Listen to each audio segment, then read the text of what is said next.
le motif central du SP qui correspondait à l'image de départ, et on supprimait les motifs voisins. Un autre usage peut être supprimer les autres fréquences pour rendre l'image plus floue, si on ne veut pas avoir les détails.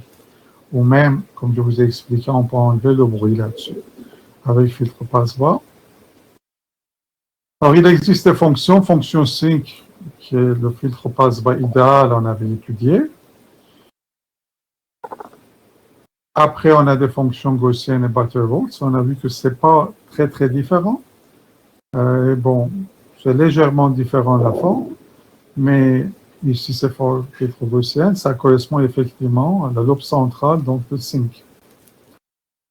Alors, pour filtre gaussien, on a cette relation H de U et V. Donc, ça, c'est la réponse impulsionnelle est donnée par cette relation. Dans cette relation, D et de U et V est la distance par rapport au centre de filtre. Vous voyez, c'est racine carrée de U carré plus V carré, ce qui donnera la distance par rapport au centre de filtre. Donc, ici, le point d'intersection entre U et V. Et D indice 0, qui est aussi en rapport avec la distance, est toute constante, qui détermine la fréquence de coupure. Et ici, vous pouvez voir donc l'importance de cette constante, des zéros, sur l'allure de la filtre. Et finalement, quand vous changez l'allure de la filtre, vous allez changer effectivement la fréquence de coupure de filtre passe-bas. Bon. On peut voir effectivement l'effet de filtrage passe-bas. Quand vous faites un filtrage passe-bas, l'image sera plus floue. Donc, effectivement, on distingue moins bien les détails. Bon, on peut voir ici, on fait progressivement un filtrage passe-bas à chaque fois avec une fréquence de coupure, voilà, moins élevée.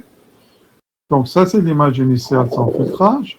Vous pouvez voir le spectre fréquentiel et vous pouvez voir que quand même un bon pourcentage de l'énergie est situé ici, dans ces zones-là.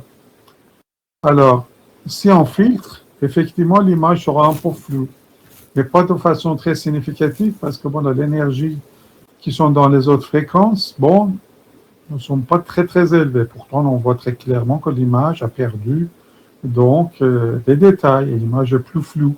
Il y a moins de contraste dans l'image. Et si on filtre davantage, donc on supprime, de plus en plus les autres fréquences qui sont, pas des autres fréquences, des composants significatifs qui sont situés à l'intérieur de ce que vous pouvez voir, et l'image sera de plus en plus floue. Après, on a étudié donc, bon, ça c'était avec filtre gaussien. Après, on a étudié filtre Butterworth.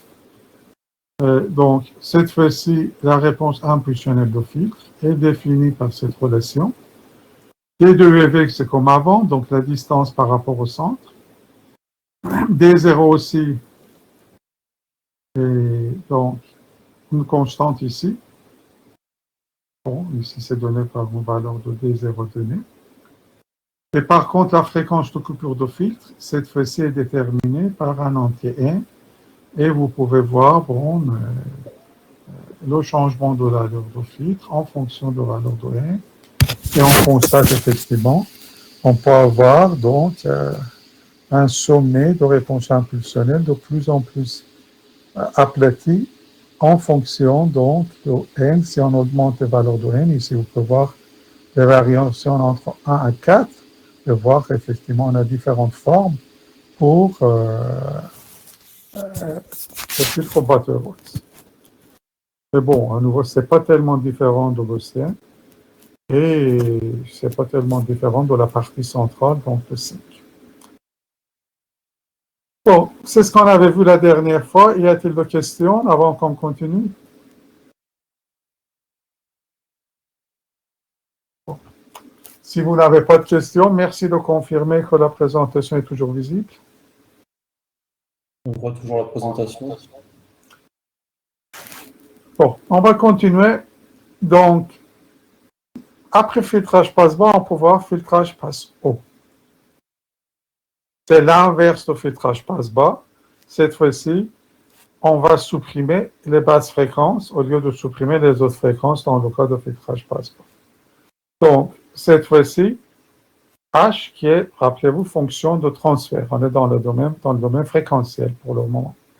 Est égal à A moins H de filtrage passe-bas dans le domaine fréquentiel. Donc, la fonction de transfert de filtrage passe-haut est égale à 1 et la fonction de transfert de filtrage passe-bas. Alors, je reviens un peu en arrière pour rafraîchir mémoire. Donc, de coordonnées vous voyez, ça c'est le filtrage passe-pas. Alors, il faut faire 1 moins ça. Bon, et après, effectivement, généraliser au corps bidimensionnel comme nous avons fait ici pour filtrage passe-bas.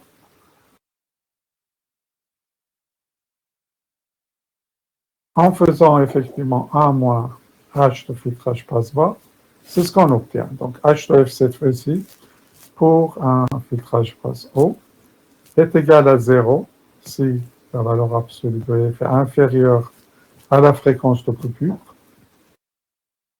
Et c'est 1 si c'est supérieur ou égal.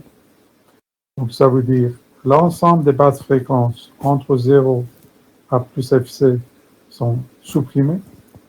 Par contre, aucun changement pour les fréquences supérieures ou égales à FC.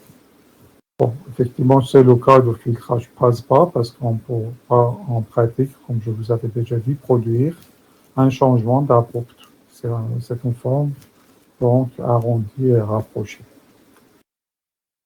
Bon, autrement dit, donc, le filtrage passe-haut n'est pas indépendant du filtrage passe-bas. Si on connaît le filtrage passe-bas, effectivement, on peut obtenir un filtrage passe-haut. Y a-t-il des questions?